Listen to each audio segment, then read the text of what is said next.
5, 4, 3, 2, 1. This is the CTS podcast, not to be confused with the CTS Pop Culture podcast. That's the next one that we'll record in 25 minutes. Yeah. I prefer this one, but Henry prefers that one. I'm just saying. So you viewers that like the politics podcast, just know. All I'm saying is if this one blows up, we get to meet like Spencer Cox. If the pop culture one blows up, we get to meet the Mandalorian. That's all I'm saying. Dude, I'm so wait, we're not on pop culture. Not wrong one. Stay focused. Okay, so biggest news of this last week, or should I say these last 44 days. Liz Truss, the old bird, is gone. She's been sacked. Dude, she got out faster than a Chelsea manager that's lost 2 games in a row. It's a kind of niche reference for probably our 10-person audience. Maybe none of them will get it. But yeah, no, that was a quick one. I think I was telling you before the podcast, like, we took a pretty long break. I think our episode before we took the break was, Liz Truss, new prime minister. And then we come back and she's gone. And she's been sacked. She came in, destroyed the British They're pound. They're going to bring in Sam Allardyce to save him from relegation. Killed the British pound, killed the economy. Frankly, that's awfully harsh to blame that on her. I mean, like, she inherited a pretty dire situation, but she did not help. Like, we didn't blame, like we, on our politicians, we like won't blame a president for something that started before their 4-year term. Like, it's not their fault. Yeah. So to say she came in and in 44 days, like, ruined everything. she did put in like a bunch of tax policies that like legitimately just swiped the bond market, just punched it right in the face. Rishi Sunak. Yeah, he's a robot. He's got some Zuckerberg Have you seen that lizard video? person Did you see, type I'm sure we vibes. saw the same video. Yeah. Where he's like not looking at the camera. He's like, it's kind of weird. He's super rich. His net worth is like 700 million pounds. Yeah, he was a former hedge fund manager, and his wife's estate is worth like 800 million. I didn't realize that. It's kind of crazy.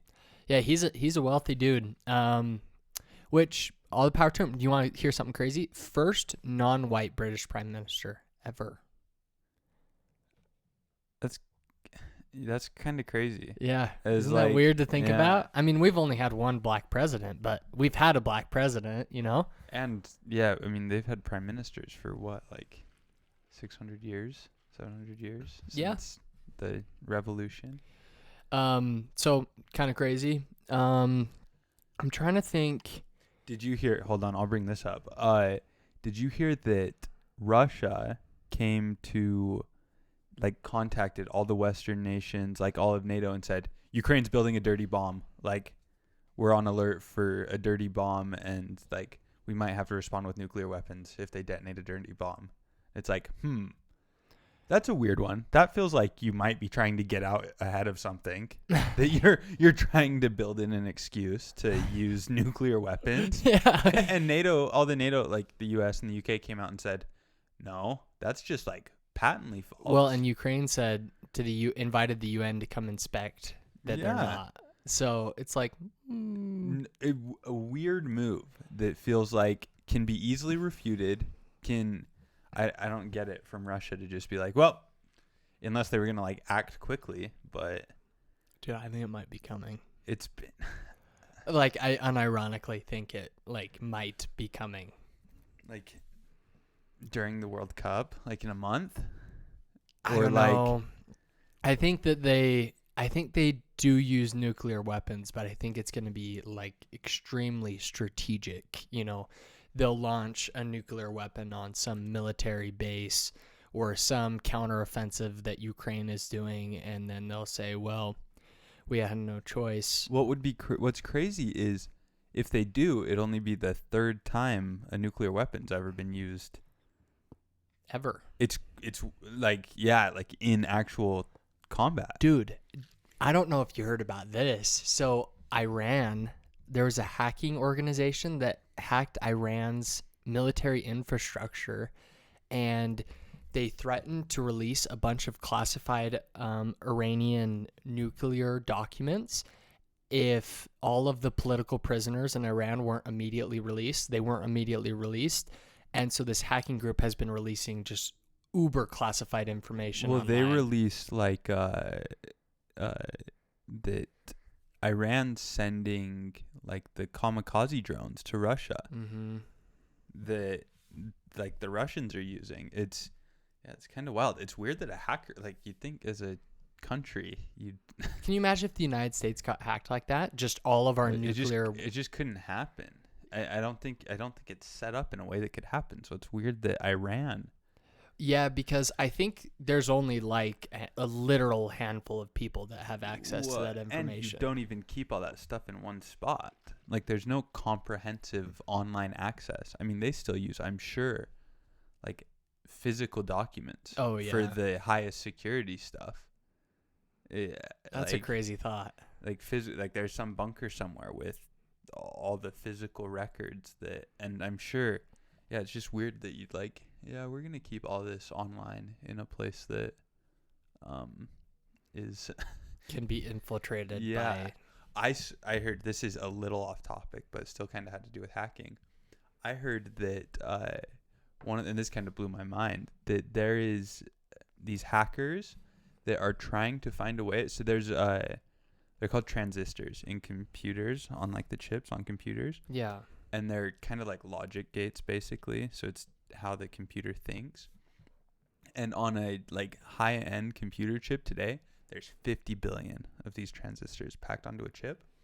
Hackers now are trying to find a way to use signals that they're sending to certain transistors to produce an electric field around that transistor that can affect the other transistors. Like a virus. Not just to change, so you can interact with certain pieces of the computer chip without actually like touching them if you can find something near it. And so it's like you could have all your stuff that you want protected, like super protected, but if they can get on somewhere else in the chip, they could like do that stuff. But that just kind of blew my mind. The hacking stuff is wild. Now that I think about it, kind of a lot of stuff has happened this week. Now that we're talking, I keep bouncing ideas off of myself. But the Chinese Communist Party had their what is it? I don't know how often they have it. It's every 5 years, but I'm trying to think of the word to. Is there a word to describe anyways? Pentannual. So every 5 years they have this CCP meeting, and the former president of China was stationed right next to Xi, and all of a sudden there's 2 or 3 security guards that are lifting this guy, essentially, ushering this guy out, this former president of China, and he just leans over to Xi and whispers something in his ear, and then he's just dragged off into oblivion. It was weird. It was like, and no one really reacted to it, and what do you do? Odd. What do you do? They all know. I mean, they all know it was Xi. But it's just, yeah, it's weird. Why would you? I don't understand and I guess I don't understand Chinese politics and the dynamics there, as well as if it was like a U.S. thing. But can you imagine Nancy Pelosi is just ushered off by Biden? Just, come on, Nancy. The Secret Service agents just rip her off the stage. Yeah. It's very odd that, and he's like shocked. Like, you can tell in the video, like they like say something and they're like, get up, whatever. And he's like, and he keeps kind of trying to sit back down. He's like, no. And yeah, they just pull him off. And so I don't get the reasoning behind that. It's weird. Because it's a publicity stunt, right? Because they waited until reporters were let into the room to do it. Yeah, he was making a statement of some kind. Super weird. Yeah, so that was certainly something. He just gets lifted up and carried off. He's just gone, which was crazy. Dude, I heard, oh, geez. There was something. Oh, I've lost my train of thought. Anyways, yeah, that was kind of crazy. But what else has happened this week?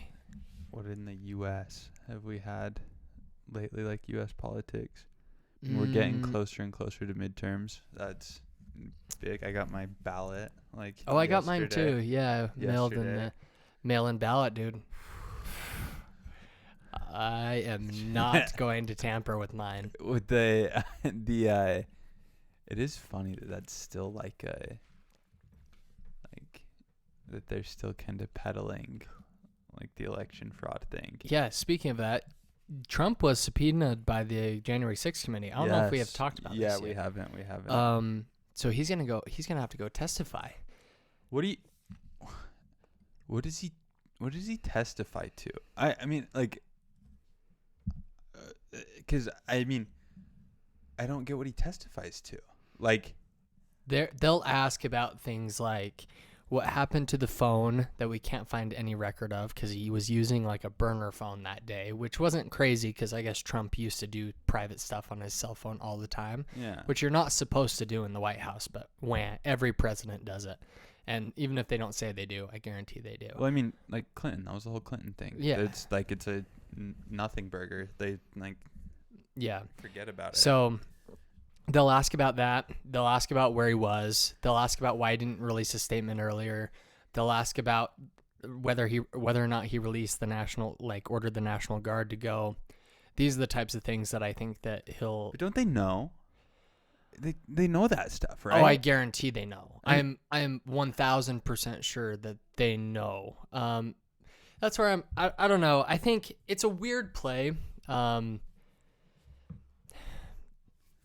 matter how much you try to spin it, the January 6th committee is politicized, and it's a political stunt, right? I mean, the Republicans that are on the committee are anti-Trump, very old-fashioned Mitt Romney type Republicans, and on the Democratic side, you have, they see this as an opportunity to smear the Trump campaign and to smear Republicans, because a smear on Trump is a smear on Republicans at this point. So as much as they try to say it's not politicized and it's bipartisan, it is. And by bringing Trump in, it seems like they're holding on to something that historically has not played well politically. Ostracizing Trump and painting him like some buffoon criminal, etc., has not historically played out well. They lost. I mean, they're about to lose the Senate. They're about to lose the House because they've gotten nothing done in the past 2 years. The student loan forgiveness just got blocked by the appeals court. It's probably, when it goes to a full trial, it's probably going to get blocked if they, all of these things that they could have accomplished, they haven't done. And I think it's going to come back to bite them. I mean, they're spending all of this time and energy. I mean, you still see reports on Trump. Still, to this day. The DOJ launched an investigation. You can say it's not politically motivated. Everything the DOJ does is politically motivated. Everything they do. That's just the nature of the business. And I'm not saying that's right or wrong. You can have something politically motivated that's still the right thing to do objectively, but it doesn't mean it's not politically motivated. I mean, we're, 6 years since all the Russia stuff that you could argue is kind of the start of this line of, like, just not prosecuting, but just kind of going after Trump for everything. And, I mean, it's weird to me. It feels like a weird move because you're not, like, they know where Trump was, they know what Trump was doing, they know the timeline. Like, there was nothing secret. Well, and we're not even, the thing is too that we're not even like Trump shills. Like both of us are extremely critical, but it's worth pointing out that they seem to be really skinning this cat when it's already been scanned.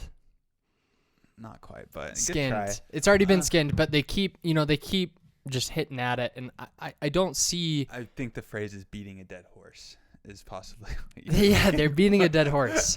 They're beating a dead horse with a skinned cat. Anyways, so they keep beating this horse when, I mean, it's already dead. I mean, I think that, and we haven't even talked about how Trump's being sued in New York. What's the end goal? Like, what did they come out of the January 6th committee? And I don't understand what action they take from what happened. The end goal is that they destroy Trump politically. I mean, that's always been the end goal. There can't be like legal action. Well, they against can Trump. recommend a prosecution to the DOJ, but historically that's meant absolutely nothing to the DOJ. There's no way they like that doesn't even make sense. I think they could. I mean, think they could do that, but it's not going to do any. Like the DOJ is not going to do anything, right? No, they don't. They never do anything. Congress recommends prosecutions and all sorts of stuff to the DOJ all the time. The DOJ doesn't care. And it's worth noting that, I mean, think about the stuff in Mar-a-Lago, for example, when his home got raided. There's no chance in any world that Biden did not authorize that raid to happen. And everyone knows it, because if Trump had done the same thing, he would have, if Bill Barr, for example, were to come out and prosecute some top Democrat, they would say, oh, this had to have been run past Trump. Trump ordered it. The same thing happened here with Biden. I guarantee Biden authorized the attorney general. I guarantee the attorney general called him and said, hey, we're going to do this. Are you okay with it? Biden said, yep. It's just the nature of the business. So with that knowledge alone, if it is true, which I'm speculating with confidence, my sources then it's told me it's politically motivated. So if you keep taking these politically motivated actions against Trump, it doesn't bode well in the long term. And it usually, when you attack a certain group of Republican voters, specifically Republican voters with populist beliefs, it doesn't pan out in the long run. And we're going to see that at the midterms when they lose the House. And next election, we're going to see it with the election of Ron DeSantis or Donald Trump again. The Republicans are winning the presidency next time around. It's going to happen. Trump's like better's favorite to win.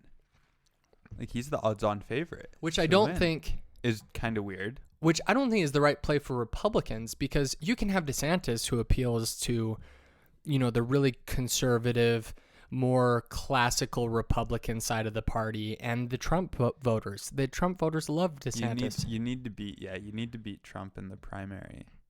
Yeah, and I heard a really interesting take. I was watching the news the other day, and I heard a really interesting take that, if Trump runs in the primary and doesn't win, he's eviscerated the candidate that will be going into the general election. Like he will make it his life's goal that they don't win, and he brings them down. So I think there was one pundit that was saying, I really think that if Trump runs, there will be no other major contenders within the Republican Party. You don't think DeSantis would run if Trump? Not against Trump. I think he would be made VP. But Trump's going to win for sure. Not win. Trump's going to run for sure. I don't know about that. You don't think? It's hard to say, because if I'm Trump, I would have announced already. Yeah, but no one's announced already. But he can, right? Because he doesn't hold political office, whereas all these other guys do. If you announce this early and you hold political office, you lose a lot of political capital. Yeah, but I still think, I think he could hold off until, because it's not like he announced way before everybody last time. Yeah, I don't know. It would be weird to have another, 2-term non-consecutive president. Yeah, Biden's not going to, he's not going to win the nomination. Well, do you think he gets primaried if he says he's going to run again? It's really hard to say. I think he gets primaried. I don't think he gets successfully primaried. Whew, gosh. That's because I think Biden loses if he's in the general election. Oh, if he's in the general election, he's going to get, he's by almost anybody, right? Oh, he would have to be. Unless the Republicans were to run someone like another Mitt Romney, I think Biden loses the election. I think even if they run somebody I don't know anybody that wants to vote for Biden. We say that, but he's super popular in those southeast states, and he's really popular in what's it called? The Rust Belt. I don't know. I believe, for example, he got more votes last election cycle than any president ever. Granted, so did Trump besides Biden, right? Trump got the second most votes of all time. In any other election, he wins a popular vote. But, kind of wild. It'll be interesting to see. I think after midterms. I think after midterms, we'll start to get more people like announcing. Yeah, I think the Democrats are keeping the Senate, which I didn't think was going to happen, but it looks it's going to be close, right? Because I mean, that's the argument. Is I think we've talked about Utah before. Is the arguments that McMullen could be kind of the deciding vote on who has control of the Senate. That'd be crazy if he wins. But and he seems to me, Mike Lee has called him like a closeted Democrat, but I watched the debate between him and Mike Lee, and I was like, oh, this guy's a conservative. He reminds me of Mitt Romney. Yeah, I mean he's definitely a conservative, but I don't know. I think he's certainly appealing to the group of conservatives in like Democrats, right? Because the Democrats aren't running somebody. Mm-hmm. They've like totally backed McMullen, which is kind of a crazy move that is a little unexpected. It's smart. For sure, it's smart because you're never going to beat Mike Lee with a out and out Democrat. But so yeah, he's certainly appealing to all the Democrats he can, and as many Republicans that are like, hey, we don't like Trump. We don't want to vote for Mike Lee, somebody that's kind of sided with Trump. So yeah, it'll be interesting to see. During the debate, Mike Lee pulls out this pocket constitution out of his jacket pocket, and he's like, I keep this with me. And McMullen goes, yeah, the Constitution isn't a prop, Mike. And I was like, ooh, true. Well, and he tried to overturn the election. Yeah, you want to talk about... It's a weird one to be like, oh, I'm like a constitutionalist. Like, it's so important to me. And then you're like, well, I know the Constitution says that... What if we ran a fake slate of electors? What does the Constitution say about that? Yeah, because didn't he actively suggest that? What if we sent He said he told Trump that he would be working day and night, thinking of ways, including but not limited to running a slate of fake electors. Yeah, kind of crazy. It is kind of weird that technically the people in the Electoral College don't have to vote along with the popular vote in the state. Yeah, there's a really big Supreme Court case about that's coming up this next cycle. One of the bigger Supreme Court cases, at least it's shaping up to be one of the bigger Supreme Court cases in the last decade. But every time I say that, it seems like the Supreme Court comes out with a decision that's very narrow. Nothing. Yeah, it's just extremely limited. It in only scope. Applies to this one situation. Nothing else should not be used. It's the same thing precedent. as what they did with the baker in Colorado that refused to, and they ruled that the baker didn't have to pay the fine, but that this was a one-off because the state didn't properly take into consideration his religious beliefs. Yeah, and they didn't say that he could do it just because of his religious beliefs. He just said they weren't taken into consideration in this specific case. Yeah, definitely. An so, interesting one. Okay, let's call this one. Ooh, that was early. That was really quick. Not that early. I think we're 30 minutes in. All right. CTS Podcast, episode 64.